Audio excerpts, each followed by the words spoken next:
E o Atlético Mineiro, contrariando todas as estatísticas, acabou eliminando a equipe do Flamengo hoje pela Copa do Brasil 2025, depois de ter vencido pelo placar de 1-0 lá no Rio de Janeiro, mesmo não tendo feito a melhor das suas apresentações.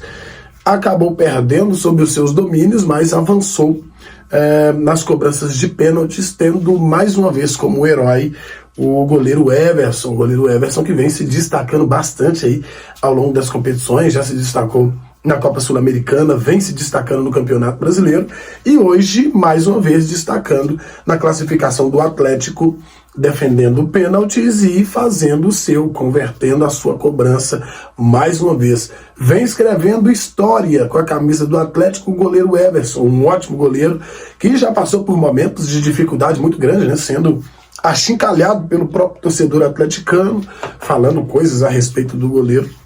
E a gente sempre pensando sobre o Everson. O Everson é um bom goleiro e agora vem aí se provando já há algum tempo, né? O Everson hoje, tranquilamente, pertence à galeria dos bons goleiros do futebol brasileiro. Principalmente quando diz respeito a cobranças de pênaltis, tem se destacado bastante, salvando o Atlético de algumas eliminações. Parabéns ao goleiro Everson por ter dado a volta por cima, ainda vestindo a camisa do Atlético Mineiro. Já sobre o jogo, primeiro tempo de partida foi um amasso, né? O time do Flamengo amassou o Atlético no primeiro tempo, um golaço do Cebolinha, mas no segundo tempo o Atlético conseguiu equilibrar as forças, foi para cima do Flamengo, não conseguiu fazer o seu gol, não levou tanto perigo ao gol do Flamengo, né? O Flamengo esteve mais próximo do segundo gol do que o Atlético do gol de empate, mas o que prevaleceu foi a classificação atleticana depois dos 90 minutos, 100 minutos jogados, como eu já disse, classificando-se nas cobranças de pênalti. Eu estava chamando a atenção, eu gravei sobre o Flamengo e, claro, né, várias e várias críticas, o que é absolutamente normal, porque parece que o Felipe Luiz é intocável lá no Flamengo. Só que o Felipe Luiz ele não faz um bom trabalho vestindo a camisa do Flamengo.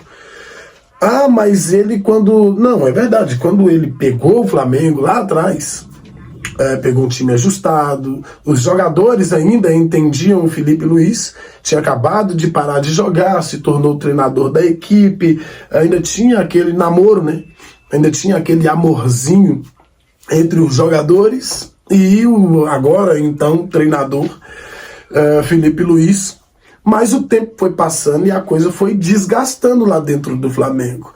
E para piorar um pouco mais a situação, sempre a culpa é de algum jogador e nunca é do Felipe Luiz. A mídia tradicional trouxe por diversas vezes que o Felipe Luiz, cogitaram o Felipe Luiz até na seleção brasileira, o que é um absurdo, né? Eu sei que a seleção brasileira estava um lixo, mas Felipe Luiz na frente da seleção brasileira, sem se provar em lugar nenhum como técnico, embora, né, na seleção brasileira acontecem uns negócios meio assustadores, né? Técnicos que nunca foram técnicos, acaba se tornando técnico e por aí vai.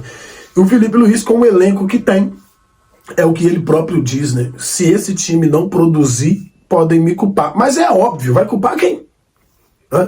Felipe Luiz brigou com Gabriel Barbosa, que já não tem um gênio muito fácil, brigou com Fabrício Bruno, brigou com o staff do Matheus Gonçalves, brigou com o segundo goleiro, o seu goleiro reserva, que tá vindo vestir a camisa do Cruzeiro também, já assinou o pré-contrato, e todo mundo, o Felipe Luiz, ele é de uma soberba que poucos conseguem explicar o tamanho e porquê da soberba do Felipe Luiz.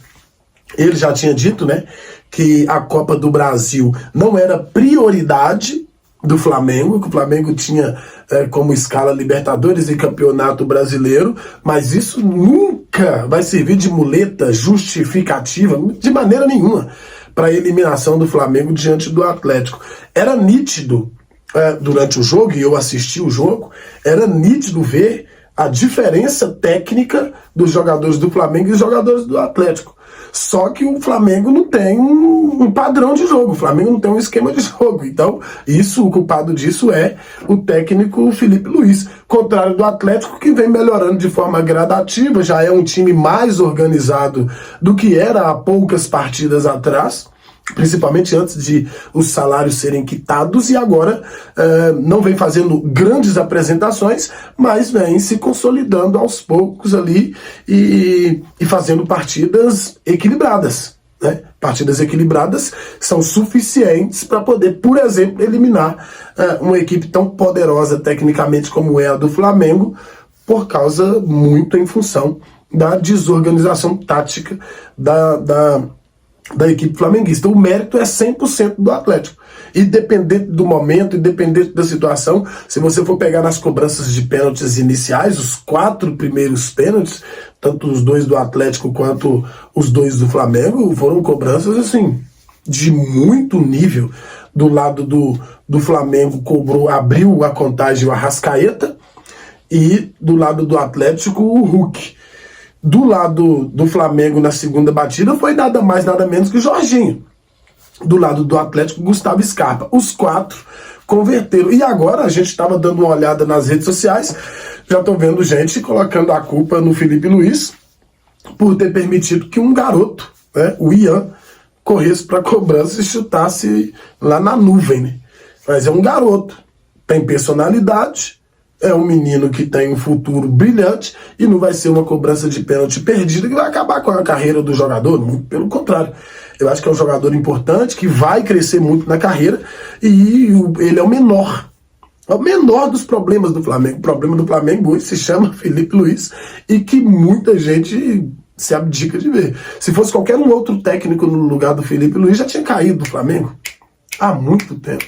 Só que não, né? O Felipe Luiz treinou lá treinou times europeus, se formou lá na Europa, então ele tem uma bagagem, mas isso é síndrome de vira-lata. Essa que é a realidade. Síndrome de vira-lata. Porque fez o curso dele lá na Europa, ele é melhor. Não, ele é brasileiro, gente. Ele pode ter feito o curso dele em Marte. Ele é brasileiro. Ou ele mostra que tem qualidade, ou não tem. Ou tem ou não tem. Essa que é a realidade. E em contrapartida, do outro lado, o Atlético Mineiro passou, a torcida está feliz pra caramba, e tem que estar mesmo, porque o time vem está no meio de uma crise institucional gigantesca, e dentro de campo os jogadores começaram a corresponder. Nós já havíamos dito há 3 jogos atrás que o Atlético iria se mostrar nos jogos posteriores. Acabou vencendo o Flamengo lá, venceu também a equipe do Red Bull Bragantino em Belo Horizonte, agora foi derrotado para o Flamengo, mas passou nos pênaltis. O que importa na Copa do Brasil, campeonato de mata-mata, o que importa é a classificação, independente de como ela vem. Não interessa como a classificação vem, ela tem que vir. Quando ela não vem, aí o desastre está anunciado. Se joga bem e não passa, acabou. Se joga mal e não passa, o inferno astral toma conta. Essa que é a realidade. Agora, quando você não faz uma grande apresentação, porque o Atlético, na minha avaliação, não fez uma grande apresentação, o Flamengo teve a bola do jogo por 2 vezes e acabou não aproveitando. Quando ele não faz a melhor apresentação e classifica, é o que importa. Porque é muito mais fácil você consertar a casa depois de uma vitória do que consertar a casa depois de uma derrota. Essa que é a realidade. Então o Atlético está no caminho, está se acertando aos poucos. Aos trancos e barrancos fora de campo, dentro de campo, vem se mostrando capaz de vencer as suas partidas, e é a única coisa que importa no meio do futebol. O Atlético classificado, Flamengo eliminado da sua primeira competição, já vem falando há muito tempo que o Flamengo está no meio de uma visível crise. Eu fiz esse comentário e alguém foi lá e falou assim: Flamengo em crise, tá em crise, não é porque perdeu para o Atlético hoje, não estou falando disso, hoje só aumenta um pouco mais da crise, embora o Flamengo ou o flamenguista não tenha a rivalidade que o atleticano pensa que tem, e essa rivalidade, na realidade, ela só existe na cabeça do atleticano. Você pode pegar 1 ou 2 ali, flamenguistas, né, que tem essa rivalidade, que leva a sério essa rivalidade. É uma rivalidade criada pelo Atlético por causa de 1981, né? Copa Libertadores das Américas, quando na fase de grupos o Atlético foi eliminado da forma que foi, né? Um monte de jogadores expulsos. A partir daí se criou essa rixa, mas se você for pegar o confronto por confronto, eu não tiro a razão do torcedor do Atlético ter tanta raiva do Flamengo, Porque vira e mexe, o Flamengo despacha o Atlético de uma competição, mas esse ano foi diferente. Esse ano foi diferente. Então, a crise do Flamengo, ela aumenta um tanto mais por causa dessa eliminação, embora o Felipe Luiz já tenha vindo a público e falado que a Copa do Brasil não interessa. Não interessa. A pressão começa a apertar, começa a crescer, começa a aumentar. E o Felipe Luiz, se perder o próximo jogo do Campeonato Brasileiro, o Felipe Luiz está fora do Flamengo. Pode anotar o que eu estou falando para vocês. Se o Felipe Luiz, se o Flamengo não vencer o próximo jogo, dificilmente Felipe Luiz se mantém à frente do cargo de treinador da equipe flamenguista. Porque o trabalho que ele faz é pífio. Ah, mas não é pífio, não. É líder do Campeonato Brasileiro, está classificado na Libertadores. Tudo isso é verdade. Mas pega o desempenho do Flamengo, pelos jogadores que tem, pelo nível técnico que ele tem no banco, é ridículo o que o Felipe Luiz apresenta, o que o Felipe Luiz entrega com a equipe flamenguista, visto que o investimento é de quase 1 bilhão, os jogadores é de capacidade técnica muito acima dos clubes brasileiros e até mesmo sul-americanos, passou um pirrê danado para se classificar na Libertadores. Então não, o trabalho do Felipe Luiz não é bom não, é péssimo o trabalho do Felipe Luiz. Essa que é a realidade. É uma realidade dura, mas é evidente. O Flamengo está no meio de uma crise. Vamos ver onde que isso vai parar.